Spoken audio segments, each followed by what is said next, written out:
Thank you very much, Juan. My thanks to everybody here.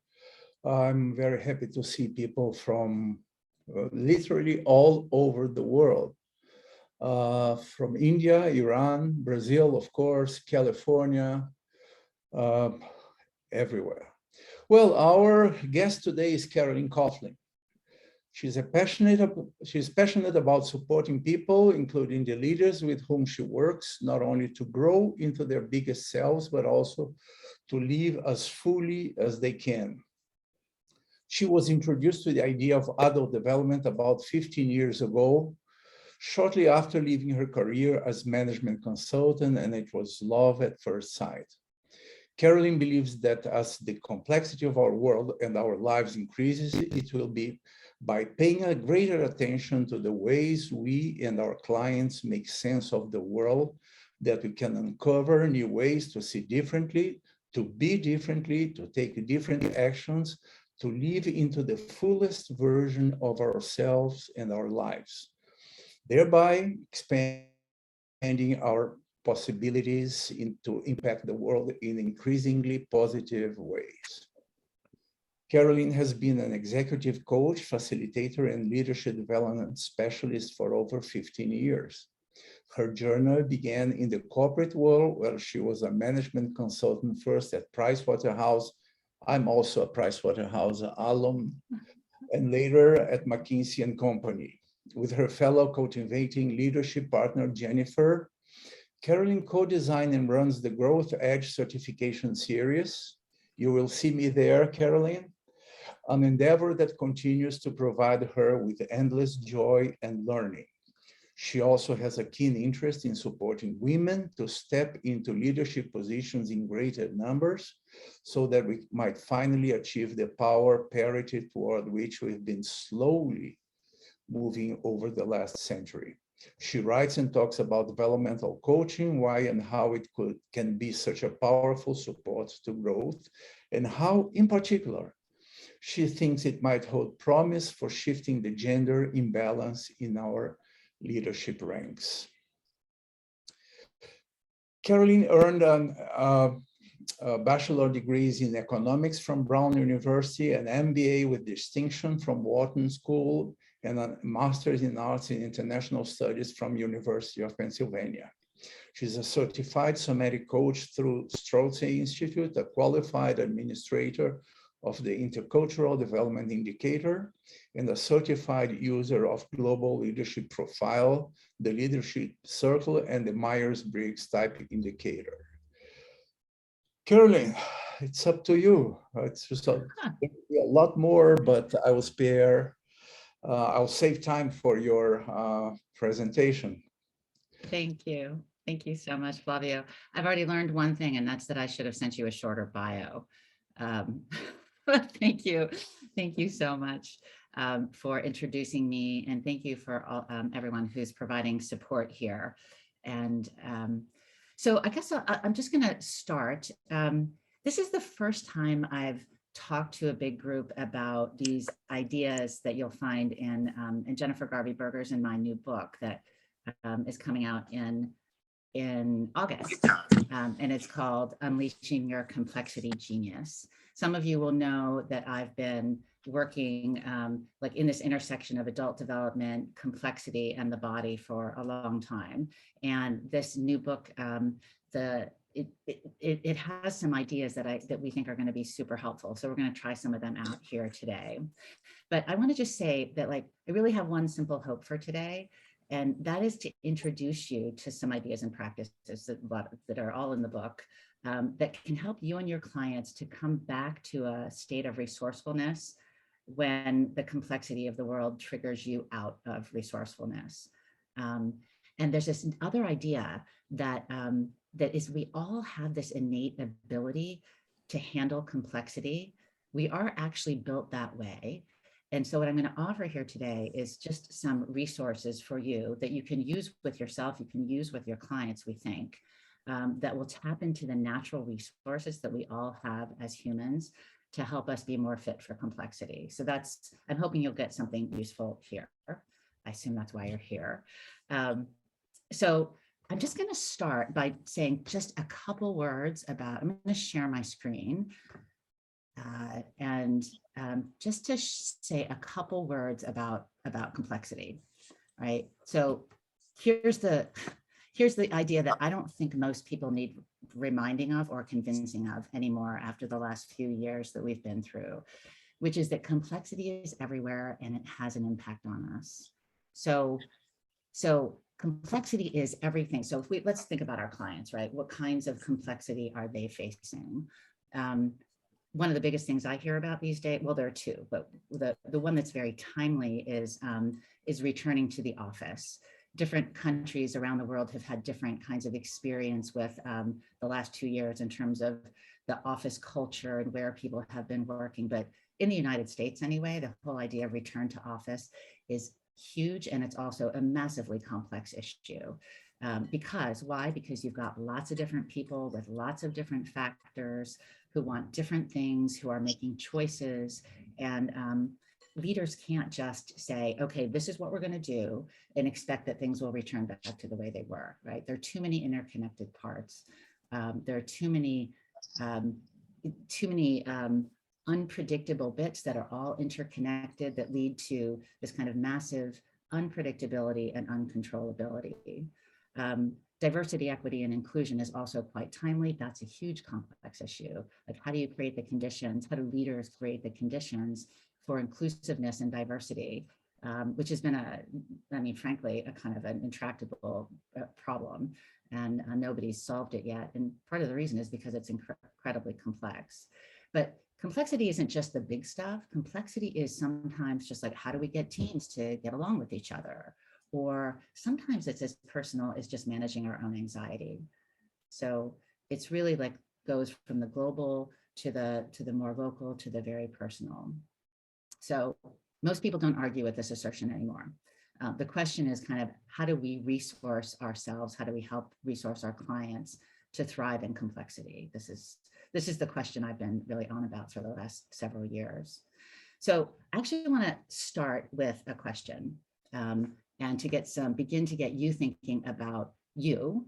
And the question is like, so see if you can bring to mind something in your life right now that feels like a complex challenge to you. So we're going to be working with this throughout the time that we're together today. So maybe jot down a few notes to yourself. What's something that feels really complex, lots of moving parts, unpredictable, uncontrollable, and make it something that's important to you. I'm going to pause here for a minute while you think about this.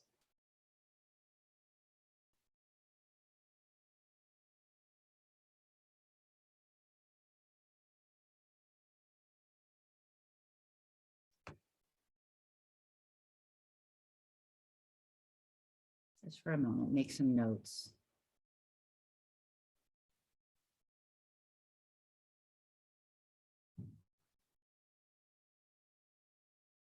So hopefully for most of you, you've got some kind of complex challenge now in the front of your attention. And now I want you to bring the attention, with that in mind, I want you to bring your attention to you and just notice how you're feeling right now. Check in with yourself and notice how you're feeling right now about this challenge and how the challenge is like causing you to feel.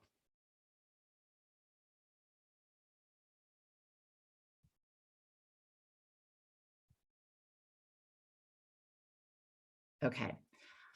I'm going to ask you, Wang is going to put a code for a Mentimeter into the chat, and I'm going to stop sharing my screen. And if you could go to that code, and when you do that, you'll see this question. And we'd like to see what the answer to this question is for you. How is this making you feel?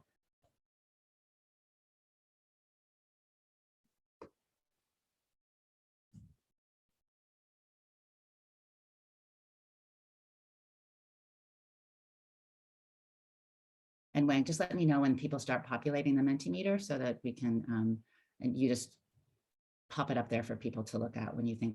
I'm afraid of the wrong code there. We're talking about those two that were excluded.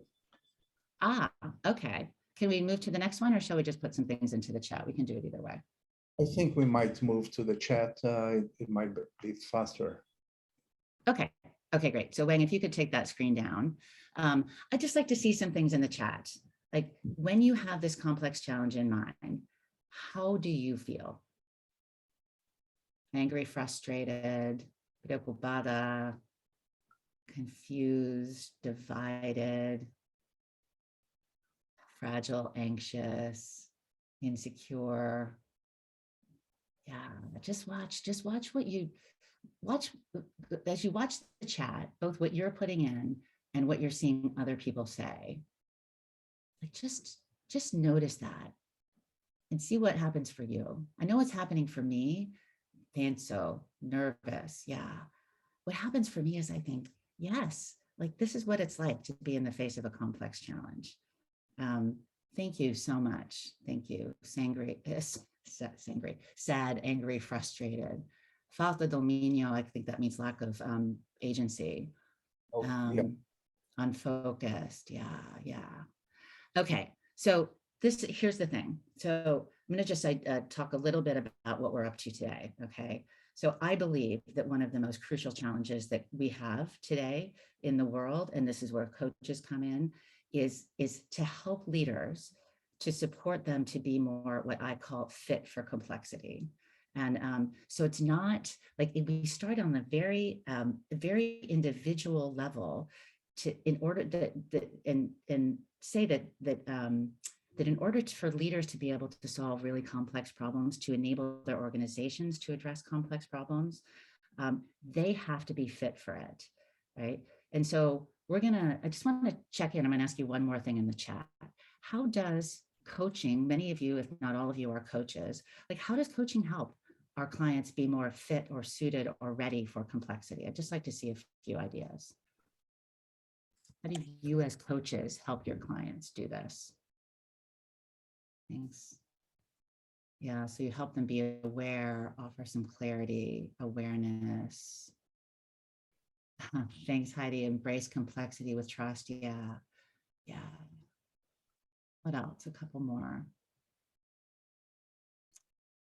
Great. Space to be themselves. Yeah, so there are all kinds of things that we can do to help our clients be more fit for complexity. The thing that presence, thank you. The thing that I've noticed, I want to just give you a tiny bit of history here.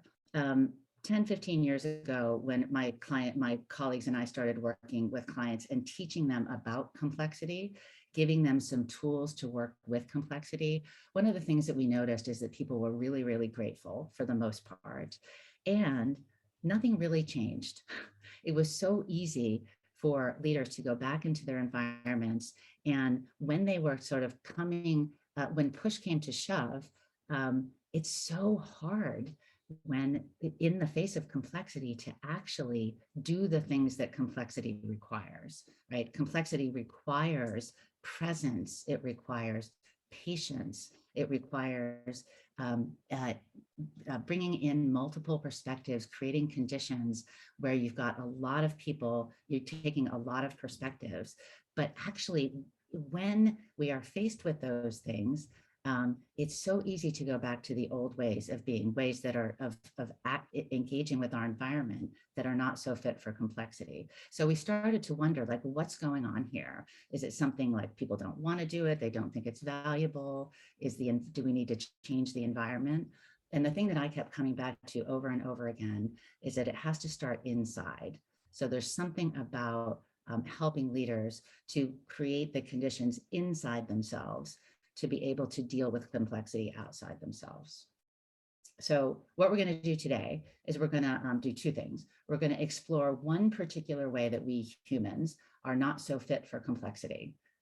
That's the first thing we'll do. And then we'll just practice. We'll play with some coaching approaches that we think tap directly into the genius of our nervous system, our inside, to offer some specific ways that we can create the conditions for ourselves and our clients to be more fit for complexity. And we're going to ask you to try this on yourself with your own complex challenge today. So that's what we're up to today. And I'm going to start with this first idea about one that's going to give us a sense of one way in which we are not so fit for complexity. So here's the second idea. Complexity can trigger our identity, and we as human beings go to great lengths to keep our own sense of self intact. So I just want to say just a word or two about what I mean by our identity. Identity can mean a lot of different things to a lot of different people, but what I mean by it here is simply the self that we believe ourselves to be and that we want to project to the world. So here's another idea, that we as human beings are constantly projecting an identity, right? The way we dress, the way we talk, what we do, what we don't do, what we say, what we don't say.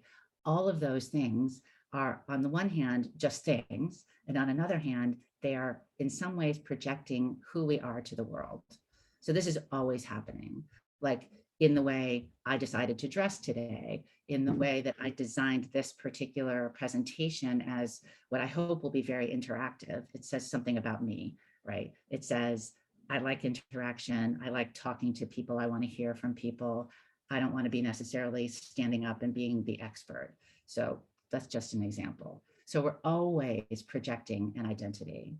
And then as we get kind of more and more successful in our lives, get more and more ingrained in particular contexts, whether it be our role as a parent or as a friend or as an increasingly more senior person in an organization, we then have to protect our identity as well. So the identity that we create and project, we also need to protect. And so this is normal, right? This is not such a big deal, except that our identity can get really triggered by complexity. And when our identity is triggered, it's really hard to be resourceful. So back to your complex challenge, I actually just want to, I'm going to do a little thought experiment with you on about your identity. And it goes like this.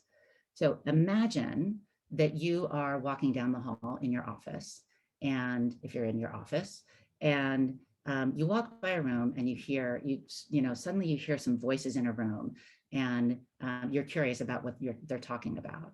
So you sort of lean over and you listen, and you realize that they're talking about you.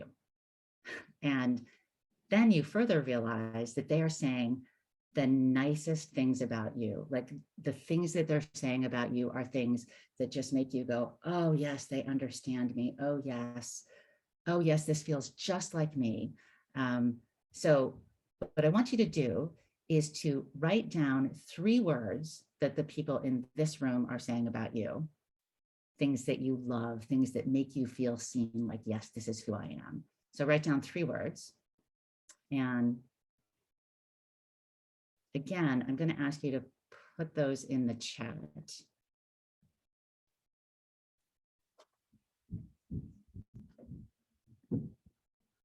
Some words in the chat. How do you want, what are people saying about you, about how you want to be seen?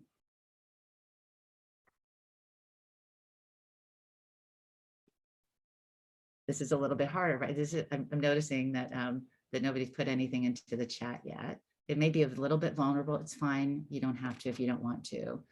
Great. Helpful, caring, great friend, good friend, dependable, cheerful, human, sense of humor. Yeah, just watch as you see these words. And you'll notice some of them are going to be similar to yours and some of them will be different to yours. But these are all words that kind of make you go, oh yeah, that's the kind of person I want to be, or that's the kind of person I want to be around. Determined and inspiring, collaborative. Great. Okay.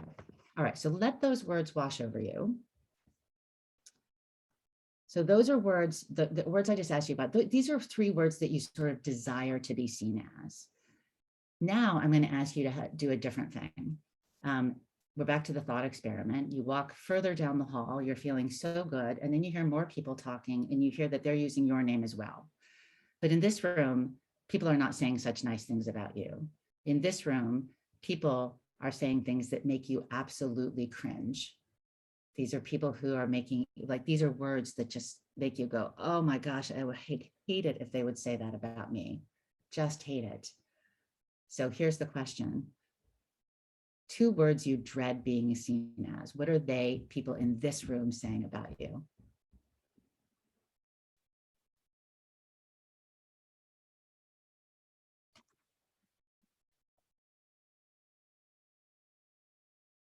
What are people saying here?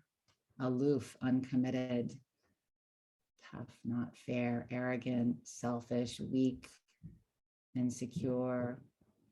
For me, it's incompetent.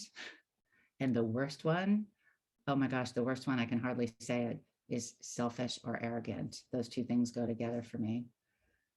Arrogant, I'm seeing arrogant from someone else, proud, insecure. Okay, all right. So just let those words sink in a little bit too. That might be a little bit harder than the 2 desire words, right? So now you've got this list of things that you, that might be sort of part of your identity, right? You might want to be projecting the desire words, and you might go to great lengths to avoid the dreaded words. So this is something I want you to just think about. And I'm going to introduce this other idea, this idea that, why does this matter, right? Because the reason it matters in one way is that we see the world through the lens of who we are. In this quote from the Talmud, we see the world not as it is, but as we are. So our identity, this person that we want to be seen as, this person we don't want to be seen as, the kind of sum total of that shapes what we see. And this means that in the face of complexity, often, for many people, it leads, like people who have words like competent, authoritative, and I didn't see many of you having words like that, but a lot of leaders do, that I've worked with. Those are some of your desired words, and then you might look out at the world and see nothing but problems for you to solve, right? But complexity isn't like that. Complexity is not solvable. So this can be a really triggering event for somebody who wants to be seen as competent, authoritative, in charge, for example. Now I'm going to turn the question to you, back to you, and I would like to have one person to share, if you feel moved. Bring your complex challenge back into the foreground of your attention. Okay. And now you've got these kind of identity words. You've got your complex challenge. So the question is, how does your challenge feel like a threat to your identity? So how does it challenge your desired you, or maybe increase the chances that your dreaded you will show up? So that's the question. How does your challenge feel like a threat to your identity? I'm going to stop sharing so I can see you all and just see if anybody would like to come live. I guess raise your hand. That's probably the way to do that. Raise your hand, and Clelia will bring you live.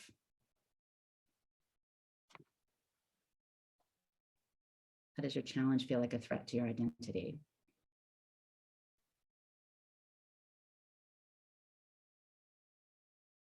Anyone feel brave enough? Thank you, Rachel. Yeah. Brave enough. Thank you. I don't know if it took courage for you or not. I was assuming that. Well, I just figured, I'll go for it. Can only help me. Can't hurt. So how does my challenge, it's very personal based on my professional life, because I've been certified for 3 years, but I'm just launching myself since like September of 2021 as like life coach. And so my challenge is organizing my ideas to see them clearly and move forward by taking action. Because I seem to have a lot of ideas, they come up, I write them down, but then I don't do much with them. I'm not taking enough action. And you said, how are they related to how we're desired to be seen or how we dread to be seen? I wasn't sure. Yeah, no, it's just, how does the words that you wrote down, both the desire words and the dread word. So if you think of those as like who you want to be and who you don't want to be, something about your identity, how does your complex challenge threaten your sense of yourself in some way? well, since I want to be seen as amazing, successful, and inspiring, if my ideas don't come off great, or if my posts aren't wonderful, or it's nonsense, or I seem incompetent, then yeah, then it touches me personally, because my coaching and my business, it's all about me. Yeah. So I represent myself, who I am in my brain and my thoughts, and it's my identity. That's how I see it. I have Yeah. trouble associating myself as a coach from who I am as a person. Mm. And I don't should or shouldn't, or so yeah. Yeah. So you've got this complex challenge where you're trying to really step more in, and you've got this stuff going on in the background. Like that challenge actually probably that triggers something in your identity, particularly, I'm guessing, tell me if this is right, when you don't do as much as you know, aspire to do to make that happen. What happens? Like, what do you tell yourself? Oh yeah, I mean, I mean, I'm trying not to tell myself anymore, but I used to tell myself, you know, like, you can't get it done. You can't count on yourself. I set things up and I decide to do things and I don't do them. So I start losing some of my self-confidence based on the inaction. I start having doubts, and I wonder, and I start comparing myself, and it can go overboard. Yeah. And well, look at everybody else and what they're doing. Why can't I do the same thing? Why aren't I doing it? And it just, vicious circle. Yeah. Thank you so much, Rachel. And I just want to actually ask the rest of you to notice, as you listen to Rachel, like, what are you noticing in yourself, right? I know that I'm noticing such empathy, because when I find myself in a situation like that, which is often, all this stuff can come up. Like I thought I was better than that. I thought I was more articulate than that. I thought I was more committed than that. And all this stuff starts to happen inside. And that's actually what we're going to talk about here. We're going to talk about this intersection of the outer world, which is offering some sort of, or demanding something of us, which is often super complex, and the inner world, and where those two meet, and how, and then we'll talk about some ways that we can really tap into our resources to help us be more like in a kind of a better, more resourceful place to be working with that. Thank you very much, Rachel. I meant to mention earlier that I am going to be asking for a volunteer for a little demo later. So be thinking about if you're willing to. It'll be a little more extensive than what we just did with Rachel. And if you would like to, put your name in the chat, and then Flavia will just pick somebody when the time comes. Okay, so I'm going to go back to another idea. So we've got this idea that there's a lot of complexity out there. The world is full of complexity. Our lives are full of complexity.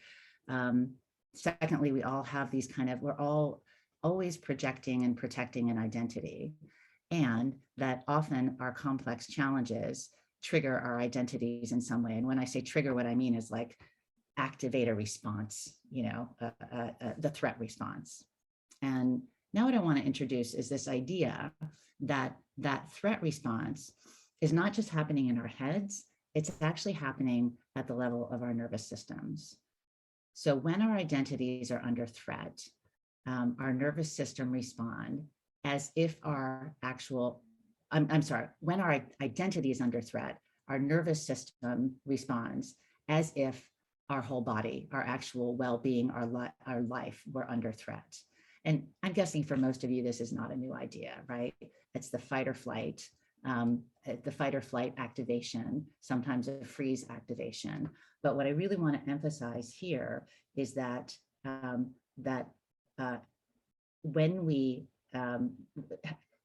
if we don't pay attention to what our body is doing when our identities feel under threat, then we are not as resourceful as we could be in terms of dealing with the complexity that we need to be dealing with. So this is the idea. And then we're going to talk about how we can create some new resourcefulness. So I want to do another just little thought experiment for all of you to be able to use your own challenge here and notice what's happening in you. So I'd just like you to quickly bring your complex challenge back into the foreground of your attention. So this is now the third time we're keeping it front and center. And now I'd like you to like even close your eyes, maybe. Close your eyes as I ask you some of these questions. With your complex challenge in the forefront of your attention, what do you feel happening in your body? Maybe even point to where you feel it.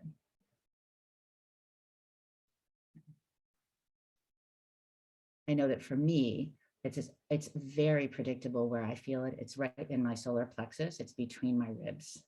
And it feels sometimes like a pit, and sometimes it feels like a kind of a nervous tingling, but it's really, really it is pretty predictable where I feel it. And so here's another question, and this is important. This is an important part of this kind of story. Do you feel any sort of action urge? And by an action urge, I mean, like you want to do something, like your body or your brain wants to take care of something, like, oh, geez, I need to take care of that thing, or, oh, I better send out another email, or, oh, I better post another, blog so that people will notice who I am, so I can get more business. Anything like an action urge. For me, when I'm feeling this pit in my stomach, I want to do anything but be with it. So sometimes my action urge is as simple as like, get up and go get something to eat, or, or switch my screen to my email so I can answer an email, instead of thinking about the hard thing, something like that. And then I want you to, if you can, if it feels safe, amplify the feeling in your body. So go back to that feeling, the sensation. Amplify it, just turn it up. Like if you had a little knob, a dial where you could turn up the volume on it, just turn it up just a little bit, but keep it safe. Don't make it more than you can tolerate. And then with it turned up just a little bit, see if you can describe this sensation in your body to yourself.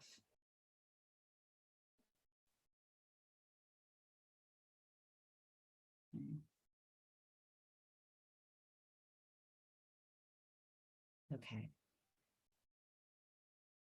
And again, just so we can see what people are experiencing, if you feel moved to, just put something into the chat, like what happened for you there? What did you notice?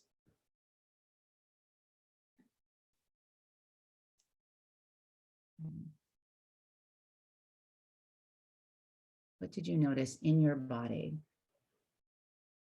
A headache. Yeah, the need to tap down my anxiety. My whole body cramped from the core, a void, turmoil, a pressure. Yeah, tighten your shoulders. Right, urge to cry. Thank you. Thank you. Right.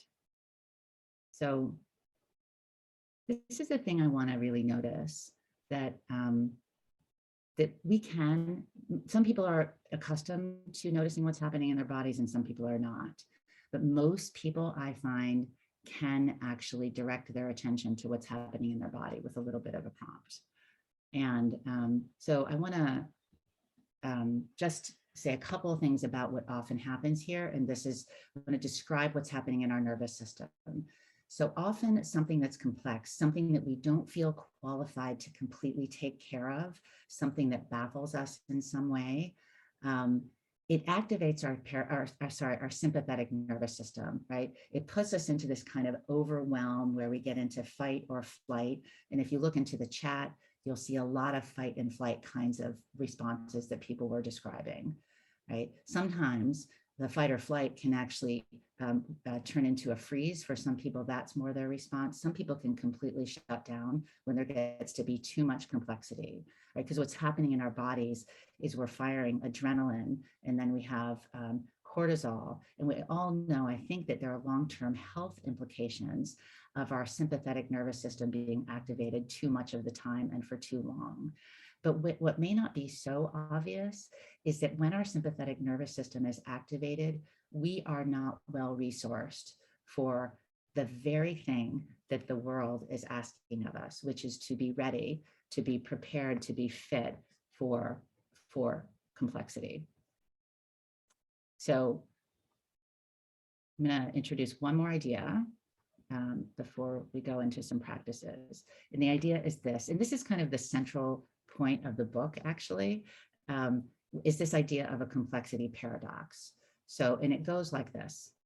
Complexity activates this, our sympathetic nervous system, but actually it requires our parasympathetic nervous system. So this is an unfortunate design feature of the human body, right? It activates overwhelm, like the things that are really hard activate our sympathetic nervous system because we're protecting our sense of ourselves in a situation where we can't solve something. And yet the thing that's putting us into overwhelm, this thing that we can't solve, actually requires a different state of our nervous system. Complexity requires the parasympathetic nervous system, which is, just in very lay terms, it's what's often referred to as the connect and restore state of our nervous system. It's where we're calm. It's where our breathing is much, it's not like high in our chest. It's the state where instead of releasing adrenaline, we're releasing dopamine, oxytocin, human growth hormone, and all of these things bring us into a state where we can be calm and centered and creative and connected, which is what complexity requires. So it's unfortunate, but the fortunate thing is that there are things that we can do that are actually part of our human design as well, that we can tap into. And this is what Jennifer and I are calling our complexity genius. So if we can tap into our complexity genius, we can begin to flip the switch so that when the sympathetic nervous system gets activated, we can actually come back to a parasympathetic state and be more well-resourced for the very things that the world is asking of us. So this is the idea. And I'm going to start with our first complexity genius. And the first one is noticing. So we can notice to direct our attention to the present. So complexity requires presence. And this thing about our ability as human beings that many of us forget much of the time is that it can seem like things are just happening to us. And for most people, we don't notice what's happening below our neck a good portion of the time. When we feel stressed, most often for people, the question is, what can I do? How did I cause this? What's causing this? How can I fix it? What can I do?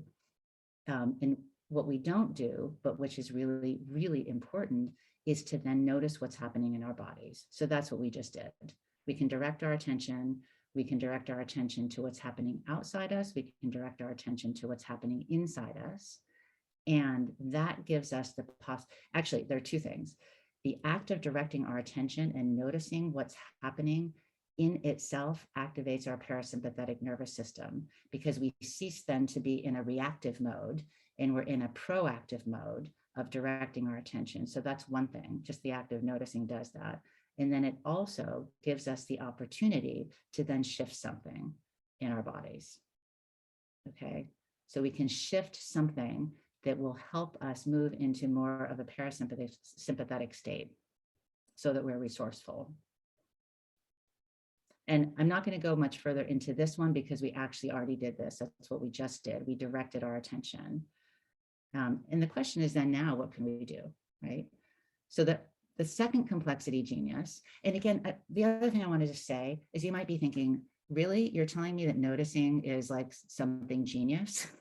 That feels pretty mundane. I had a client tell me that once, like, I'm sorry, you can't design a program where part of what we're doing is noticing, because our clients will go running out of the room because they're going to think it's like so mundane. So it is mundane. And, but the genius is when we do it intentionally. And I will say that without the capacity to direct our attention and notice what's happening in our bodies, we're actually operating blind. We're operating without access to well over 3/4 of our actual body, of our actual capacity. So the genius is when we do it intentionally. And that's true with all of these things. So the second genius is another one that seems pretty mundane, but very important. And this is about breathing. So we can breathe to intentionally engage the connect and restore system, our parasympathetic nervous system. So So the thing about breathing, I find this fascinating. Like on the one hand, it's so mundane.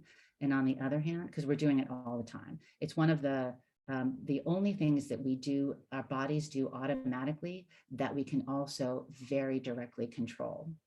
So most of the time, I'm not thinking about how I'm breathing at all. I don't know about you.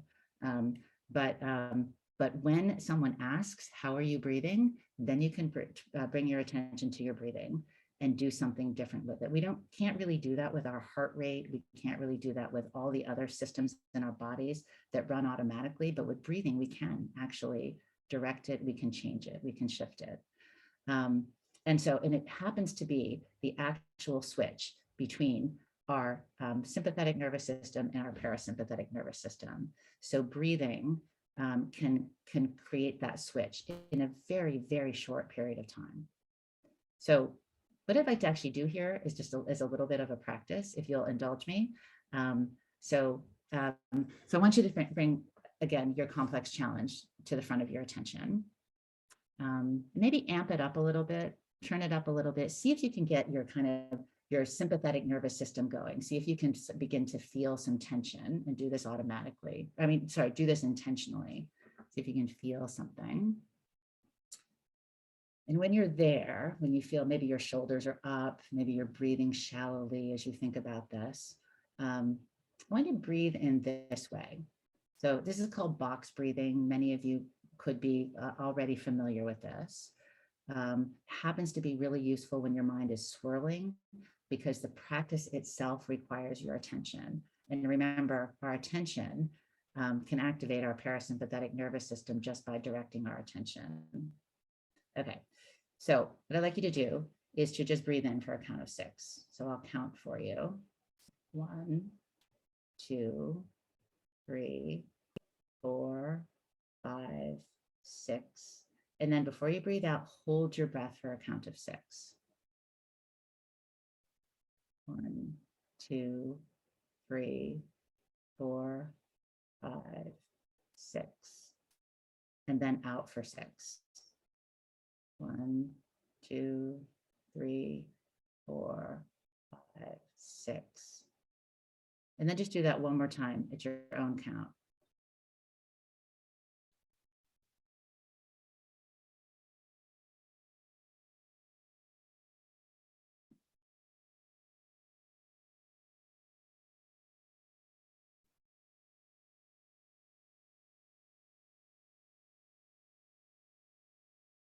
All right. So as you've been holding your breath, when you held your breath, the carbon dioxide was gently increasing in your blood in small doses. This actually activates the parasympathetic nervous system. Plus, you're being intentional about how you're breathing. So your attention itself is also activating your parasympathetic nervous system. And so you're creating the conditions for your body, your nervous system, to be fit for complexity. And I'd love for you to just put something in the chat. So what happened when you deliberately did this with your breath? Just a couple shares I'd like to see.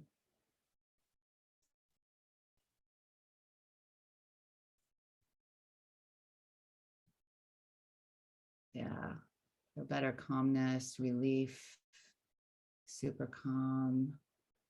Yeah. I mean, this is the miraculous thing about this. Most of you are coaches. You probably know all this. Actually, a lot of the leaders that I work with don't know this. And so sometimes as a coach, I think I have to do something really big. You know, I have to add a ton of value by saying or the most brilliant thing or asking the most brilliant question. Sometimes I find that the most brilliant thing is to just sit with my client and breathe, and to raise their awareness about the fact that their breath is a way to activate the part of them that is more able to handle the challenging things that are facing them. Okay. So here's where I'm gonna, in just a minute, I'm gonna ask for a volunteer. So Flavio, if you've picked somebody, let me know in just a minute, I'll tell you when. So now we're gonna talk about the next genius. And this one is less obvious. And I find it also fascinating, and super useful. So this is the genius of wonder. And we call this a genius. All of these are geniuses because we have them in us, right? And all we need to do is to tap into them more, and they can increase our complexity fitness. So the genius of wonder, so wonder has two meanings, right? Wonder can be used as a noun, and wonder as a noun is like awe. It's kind of like this particular picture. I was standing on top of a very, very high mountain, and looking out over, like early in the morning, looking out over the valley. I could see for miles and miles. Like I felt awe in that moment. So this is actually one of the things that activates our parasympathetic nervous system as well, to bring to mind something that gives us the experience of awe. And it does this in part because it makes us, it amps up the hormones that activate our parasympathetic nervous system, but also what it does is it helps us to feel like humble, like our place in the universe. Standing on top of a mountain like this, it's pretty hard to be, it's pretty hard to feel like you can solve all the problems of the world, right? Sort of activates our humility. But wonder used as a verb is more about curiosity. So this is another kind of wonder that is a complexity genius. The wonder of curiosity. And little kids have this too. Little kids have a lot of this awe thing, and little kids also have a lot of curiosity. So if you've ever had little kids or you spend time around somebody else's little kids, you know, like they'll ask every question under the sun, right? And some of them may seem ridiculous to you because they don't fit the situation, but they're just curious about everything. And so what we want to do here is activate a different kind of curiosity in us about something in particular. And this is, we're going to work on activating the part of us which is curious about, in the face of our challenge, what part of us is most hooked or stuck? Like what part of our identity is getting really stuck in the face of this challenge? And so that's the thing we're going to play with right now. And here's where I need a demo partner. I'm going to take the screen share down. Flavio, do you have somebody? Yes, Christina volunteered. Christina, are you still there? Unmute yourself. Yes, I am. I'd love to. Oh. Okay, I need to find you and have you in the spotlight. Oh, where are you? Well, if I talk, maybe you can see me.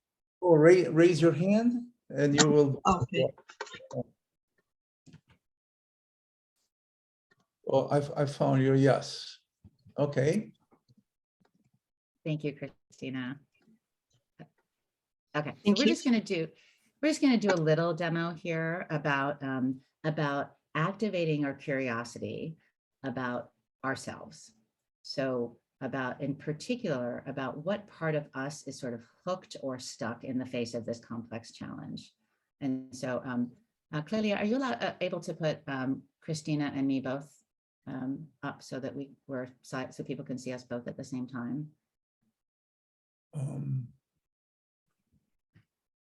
I think you just pin both of us is what you do. Ah, that's great. Thank you so much.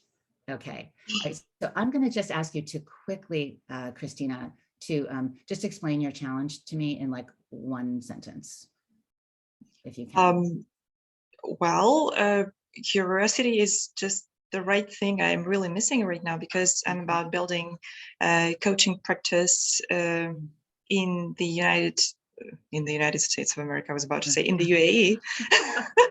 Yeah, and so that's actually. I mean, it seems kind of complicated, like you have to make a lot of steps. And the first thing that stops me is maybe lack of my curiosity, by the way. So that's why I think that's the right place. So you're building a coaching practice in the UAE, and it feels hard or challenging in some way. So I've just started. And it's all about differences in all these processes, like the way it's organized here. It's just, you know, the it's just different, and Yeah. it's different in the terms of time and in communication. So there are a lot of things. I mean, coaching really helps here, but it's like you have to find the right people and to be in the right place. And for me, it's like being everywhere at the same time. So that's how I feel right now. That's why it's kind of a complexity in this field, maybe. Okay, so you're feeling like it's all new processes that you're not familiar with, and you're trying to navigate that, and it feels like you have to be everywhere. Is that right? Like you have to have a lot of be Yeah, it's present like in a lot of places. it's like doing a lot of things and not really realizing which ones really matter and which ones don't really need my attention at all and just can go by themselves. Okay. So Okay. it's like me being focusing on everything, everywhere, and trying to control even the things I don't need to control, really. Yeah. So can I just ask you, Christina, like, what is the hardest thing for you about like all having this thinking you need to be everywhere, but there's all these things you can't control, and you feel like all of these are really important to the success of you building your coaching practice in the UAE. Like, what's the hardest thing about kind of not knowing what to do or feeling like you are doing it well? Well, I'm the person who likes having things organized. And organized, so I love organizing them well, and I do a lot of things myself, which is so sometimes not the best thing I could do in my life, but well, that's me. And the hardest thing here is just to stop and just realize what is really under my control and what doesn't really have to. I mean, like divide these things into two groups, or maybe more. So I want to actually ask you what, so not like what you're trying, what you need to do, but I'm really curious, like what is the hardest thing for you about not being able to be as organized as you would like to be? The hardest thing is because it's too unpredictable. And I like things being predicted, like maybe 50% at least. Yeah. And so, everything around here seems like maybe 20% predictable, which is not enough. So Christina, what's the hardest thing for you about not being able to predict at least 50% of what's happening? The hardest thing here is, well, if I can't predict like 50% or more, there is like nothing, you know. There is a great book about fantasy. I don't remember the author. It's a German one. And that's exactly, there is like the whole book about nothing, like when there is real nothing and you see nothing and you can't explain. So there is something that you don't know. And like there are two types of things that you don't know. The first one is you can see it and you can kind of get familiar with that. And the other thing you don't know is just nothing. So that's what I expect to meet, nothing. I mean, not nothing that I can get familiar with, you know. So the hardest thing is like this thinking that you're feeling that you're just there's gonna be this nothingness. Yes, like nothing that you can't describe, can't smell or taste or something. So that's how it feels. I mean, I can explain to myself it's okay. I mean, when you start doing something, you see the things, you feel them and so on, but it just feels this way. Yeah. So do you mind if I offer, I'm just going to keep this short for the sake of time, but do you mind if I offer a reflection? Yeah, sure. Of what I think I'm hearing? So the question was so we're talking about wonder and curiosity, right? And the question is how can we get really curious about what's got us stuck in us? Like what about us is hooked, like keeping us stuck? And what I think I'm hearing is it's something to do with like, I am a person who likes to be organized and I like to be able to predict at least 50% of things. And I find myself in this environment where I can't do that. And like, who will I be? Will I be a nothing? Will there be nothing? And then who will I be in that? Is that, am I like in the, well, maybe it's not about nothing, but it's about being less significant than I was, and like something smaller, and it's like a new experience, but it feels like repeating the same actions, though it's not. I mean, in some kind, yes, but so it's closer to that. So less than I was, less than I am. There's something about this environment in the UAE that that you don't know as well, and it's triggering your like sense of significance. It's sort of challenging your sense of significance. Is that right? I'd say that, yeah. Yeah. So I'm going to just stop there for now. But that was very, very helpful. I mean, there are a lot of things to think about just right before I go to bed. So, which is great. Thank you. Thank you so much. I really appreciate it. I'm just gonna show the group what I've just done here. So, because this is something you can do. Like, this is something you can all do. Clelia, if you can take us off the spotlight for now. And thank you so much, Christina, and good luck, by the way. Thank you. So, yeah, you're welcome. So this thing about wonder, right? What we want to do, what we're trying to do with wonder is to activate our curiosity instead of our expertise. And so there were a couple of things going on there. Some of you will be familiar with what I just did if you've studied Growth Edge coaching with me or someone else. But these questions, so rather than focusing on what the problem is and what the content of Christina's story is, by asking particular kinds of questions, I'm activating my own curiosity as a coach in a different way, and hopefully helping the client activate her curiosity about something different, like what's going on in me, rather than how can I fix it. So you may notice that what I did is I just asked some curious questions, and I was asking very specific kinds of questions. I was focusing on something that seemed hard for her, and I just kept asking her, what was the hardest thing? What is the hardest thing about that for you? And then you may have noticed I asked it at least 3 times when she gave me an answer. And the for you part is really, really important, because what I'm trying to focus on is my curiosity about her, so that she can be curious about her, and get her out of the kind of, a byproduct of this is get her out of the kind of how can I fix it mode and more into a curiosity mode about her. So you ask the questions, you just keep asking these questions, you find the thing that you're curious about, and it helps the other person get curious about themselves. So there's a lot more to this, this kind of approach, this questioning approach.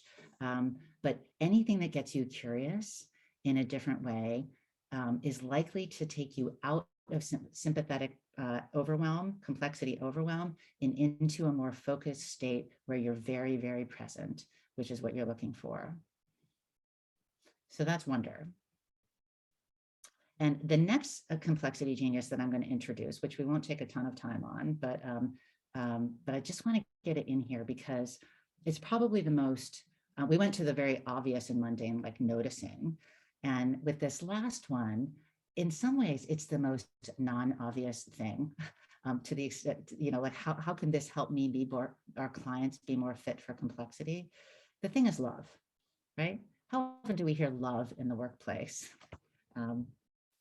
I happen to a lot in my own workplace, but I don't have a lot of clients, I don't think, who would say that love is a thing they hear about in their workplace.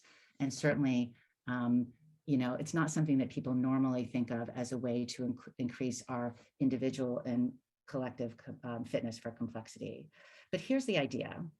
In complexity, the number and the nature of connections matters much more than the excellence of any one particular node. So if we think of human systems as complex, it's the connections between and among the humans that is so important in terms of what the system is capable of, and also in terms of the resilience of the system.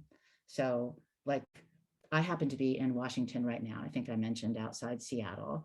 And when I look across the Sound at the Cascade Mountains, it's not just the mountains that make the view so beautiful. Like, it's not just the individual mountains, it's the mountains against the backdrop of the blue sky, with the blue water in front of them, with the clouds overhead. It's like the wholeness, it's the connection among these things together that makes it beautiful.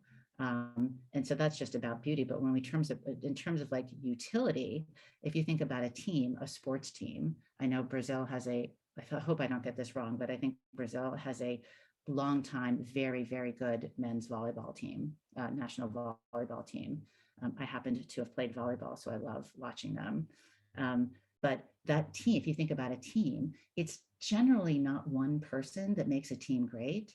It's the whole team, it's the connections, it's the way they work together, right? So connections make a system both capable of great things and also resilient, to where if one node gets removed or changes somehow, the whole thing doesn't fall apart. So, so why do we talk about love and not just connection?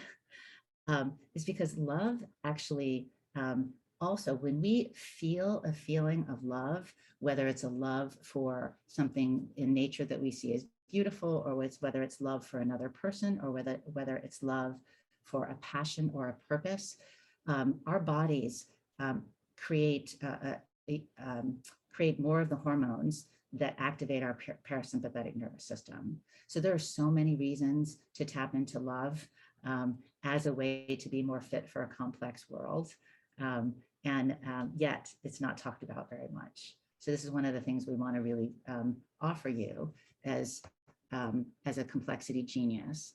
And we're going to just very briefly explore one way that we can activate love.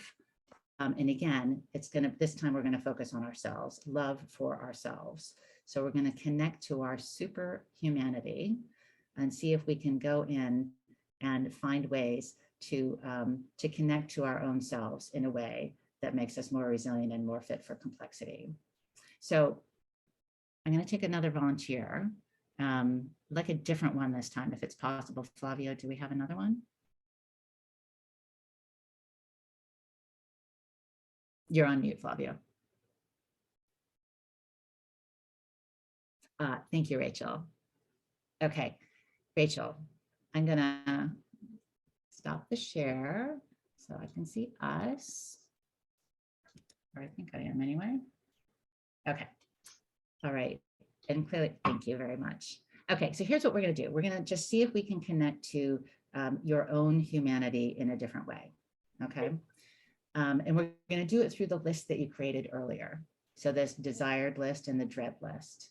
Okay. So I should have asked you this before you volunteered, but I'll trust that you'll say no if you don't want to. Would you be willing to share one of the words from your desire list? I desire to be seen in this way. Yes, effective. Effective. Okay, great. So now I want you to just see if you can like imagine or think of ways in which your desire to be seen as effective might be getting in your way when it comes to addressing the complex challenge that you have in front of you. Okay. Do you want me to tell? Do you want me to Yes. tell you about it? Okay. Yes, please, if you're willing. Yes. Sure. So I feel like the best way to be effective is to not to make any missteps. And so, but if you don't know, which I mean, a lot of complexity is not knowing, right? You just don't know. And so if you don't know, like you can't really plan it all out. It's not the same as, I don't know, cooking dinner. And so that makes it really stressful, I think. Yeah. So you know that you can't know everything. You know, by definition, with a complex challenge, you can't know everything. And you know that the kind of striving to know and plan things out is probably not only not helpful, but it might actually be anti-helpful. Yes, Yeah. 100%.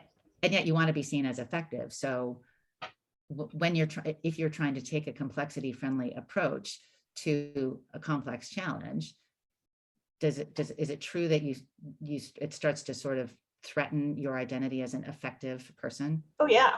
Yeah. I Yeah. thought that was a really important insight, frankly. Yeah. Okay. Let's take one from your dread list. Okay. Yeah. Yeah. Which one? Oh, they're so good. It's hard to choose. Incompetent. Incompetent. I share that one. It feels good just to share it. And I'm sorry you have that one. How does your sort of aversion or dread of being seen as incompetent get in the way of your being fit for the challenge that you're facing? I think it gets me stuck because I don't want to make a mistake. And so I hesitate to move forward. And so I get caught up in my swirl in my head. Mm. And what happens when you're caught in the swirl of your head? Like, what does that make less possible for you?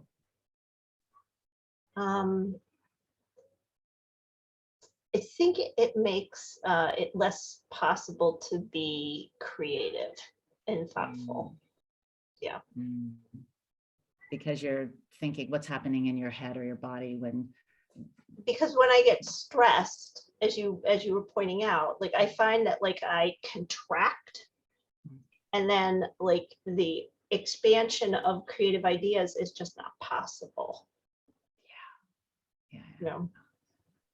Okay. All right. So thank you for that. Thank you for demonstrating so clearly the ways in which our identity, our sense of self, these things that are so important to us to either be or not be, can so directly get in the way of being resourceful in complexity. And yet knowing that isn't necessarily enough, right? It's like, how can we shift that? And so we can shift by getting ourselves in a physiologically different state, by breathing and being curious, and there are many other things. And one thing we can also do is see if we can loosen the grip of our identity a little bit. So can you think of one experiment or something you could try? Let's take the competent word. What could you try that might loosen the grip of that just a little bit? I don't know if this is the answer, but what I try to do is I try to get into a state where I'm more relaxed. So like walking or showering actually works really well. And then my mind is like can open up a little bit, is how I would describe it. So that it opens up the possibility. And lessens the grip of you must be effective at all times. Yeah. So you have a strategy already that kind of works for you. You know that this thing happens, and movement for you. It sounds like very helpful. Yeah, it's very helpful actually. But it's an interesting way to look at it because it's different. I always thought of it as more of the voice inside my head. But to come at it from identity, it gives me a new way to sort of talk to myself, I guess, in a certain sense, if that makes sense. Yeah. And I want to thank you for that. And I want to say two things. One is that our identities are what has made us successful. Like these 3 desire words and these 2 dreaded words, we probably have many more than that. Like this is how we have been successful. Like this is not a bad thing. The move is though to see that shapes what's possible for us, and it also shapes what is not possible for us. So this act of seeing ourselves as an identity that is perfectly designed to get the result we're getting, and to thank it and love it, and also be able to say, how could I loosen it just a little bit? Um, This Yeah. is the thing we're offering here. yeah. So.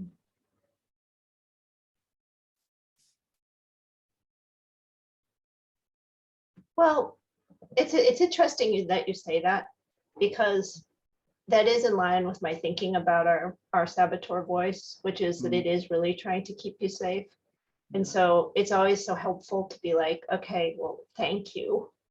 Mm. Thank you. And I think I've got this, or let another part of myself manage this, because this isn't your area of expertise, right? A little bit, you can kind of negotiate a bit And I with want to say, yourself. like, that might feel like a very small move, but that ability to like connect with yourself, with your own humanity, and not Yeah. have to be superhuman, but not have to be superhuman, but notice what a superhuman you are.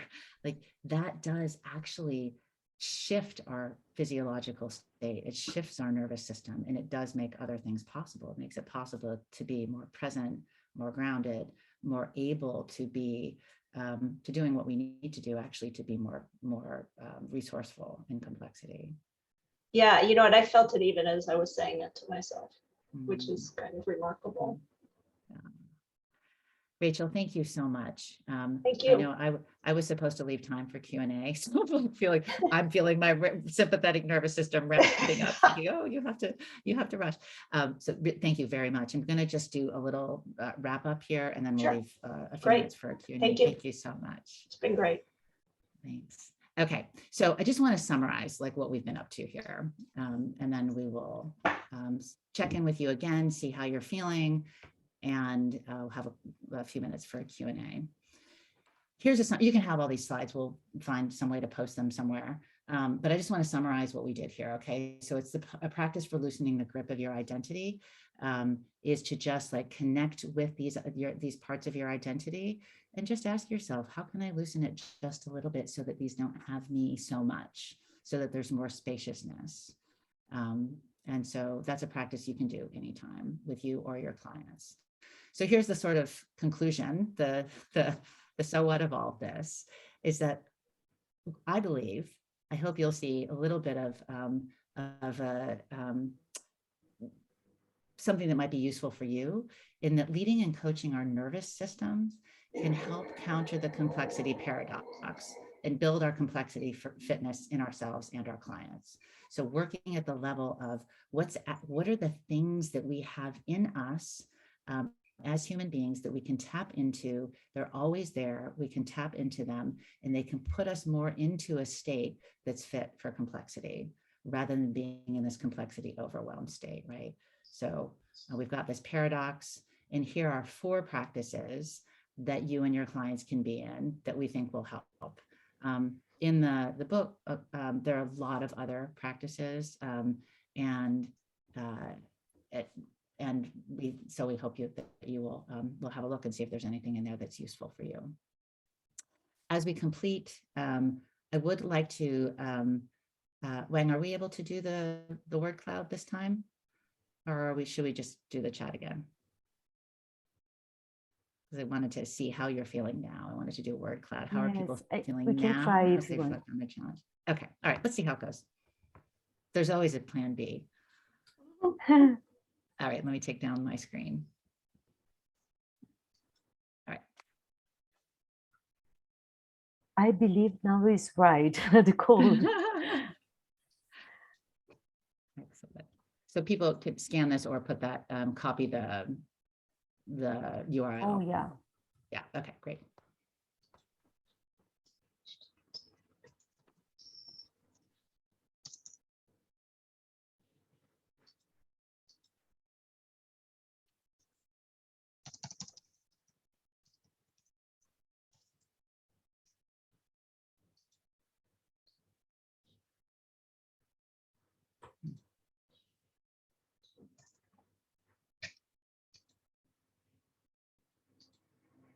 So whenever you see what looks like most of the people having entered something, Mhm.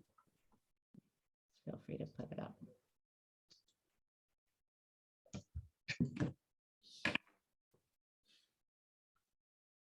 let me just stop share so that I can find easily how it's going there.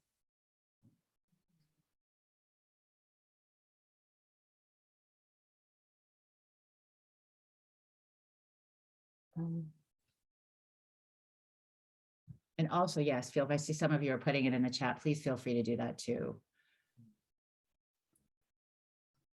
Because the reason I ask people to put things in the chat and do a word cloud is partly so that I can see in a big room what's happening, how people are doing, but also so that you can see each other. And like when you see these things pop up from other people, it actually can activate something in ourselves as well. So great. So curious at the center, encouraged, relaxed.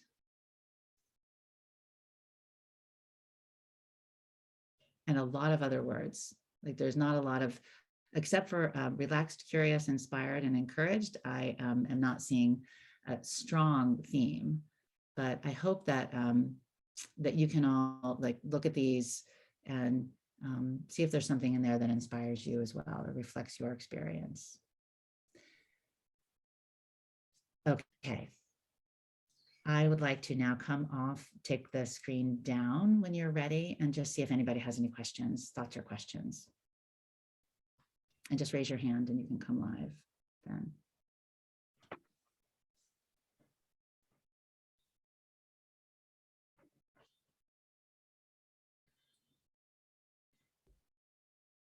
Thoughts, questions, experience. I'd like to know when your book is going to be available. Yeah, and the name would be great too. Yeah, it's called, oh, you know what, I was going to show it to you. It's called, it's on the last page of the presentation. It's called Unleashing Your Complexity Genius. And we don't have the subtitle yet. We're still working on, we're not being able to agree with the editor on the subtitle, but we'll have that soon. And it's supposed to be out, we're told, at the beginning of August, I think August 9th. Great, okay, Yeah. thank you. Yeah. That's great, Yeah. thank you. You're welcome. It's been really a lot of fun to write because these are ideas that I've been working with for a long time. And in some ways they're so obvious, in some ways they're so not obvious. And I think that Jennifer and I have found a way to put the ideas together in a way, she's such a beautiful writer, and to put the ideas together in a way that's really accessible and really useful. So we hope you think so too. And if, hopefully you'll let us know. Thank you. Yeah, you're welcome. Anything else? I'm changing my view so I can see more of you. Oh, there we go. That's much better.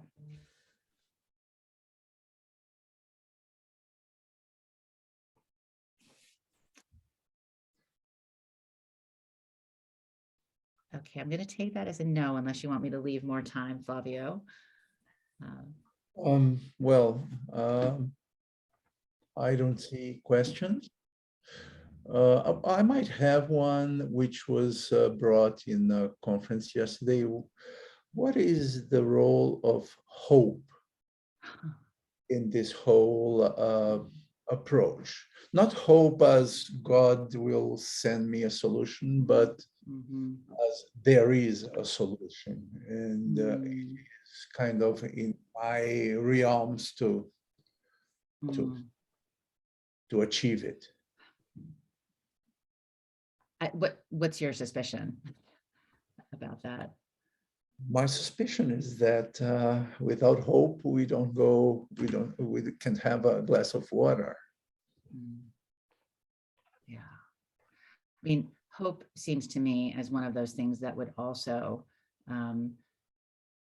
without hope, we are it's like being under threat all the time.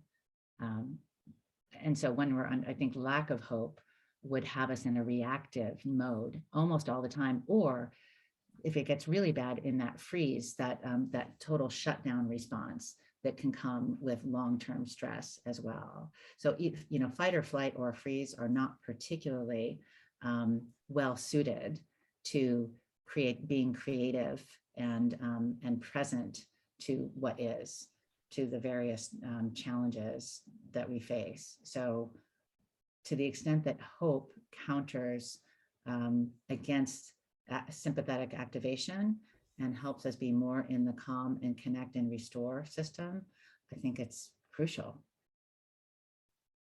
And the thing is, though, I guess I'll just say one other thing. I would say hope is actually like love. Hope is what in complexity language you would call an emergent property. Like you can't manufacture hope. Hope is the emergent property of so many other things. It's the emergent property of our connections. It's the emergent property of like how we see ourselves. It even emerges from breath. You know, if you're breathing really shallowly, for example, chances are your body is not conditioning you to feel a thing called hope as much as when your body is relaxed and calm. So, so I think that we can create the conditions for hope as well, in the way that we are with ourselves and in the way that we are with each other. Does that, I may have just said something you already knew. It makes a lot of sense, yes. Yeah. Any other question, any other comment, any other thing you might want to say, you all? So I think what I have to do, Carolyn, is to thank you very much. Very insightful and very inspiring, in fact. I think we're all looking forward to getting your book. Thank you so much.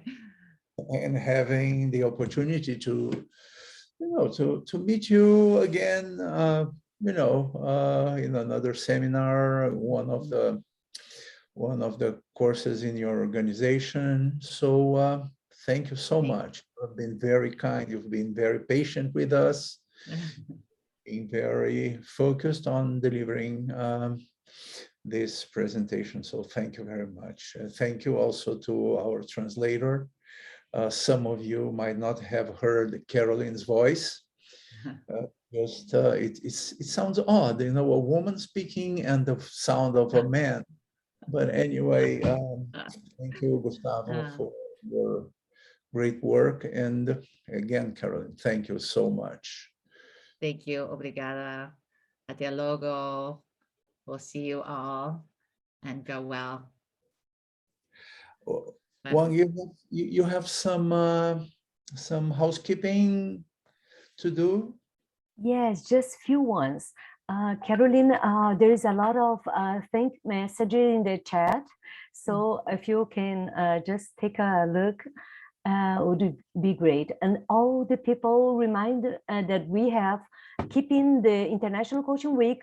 So we have more things to watch until the Friday. I post all in the chat for you. And for those that are looking for the certificate or the CCU, please fill the form so that we can answer you with the certificate, okay? It will be provided by the ICF Global, but you have to fill the form. Okay, that's it. And thank you so much for all of you being here. It's great to have this time with you all. Thank you, and enjoy whatever other sessions you're going to. Thank Go you again. well. Goodbye.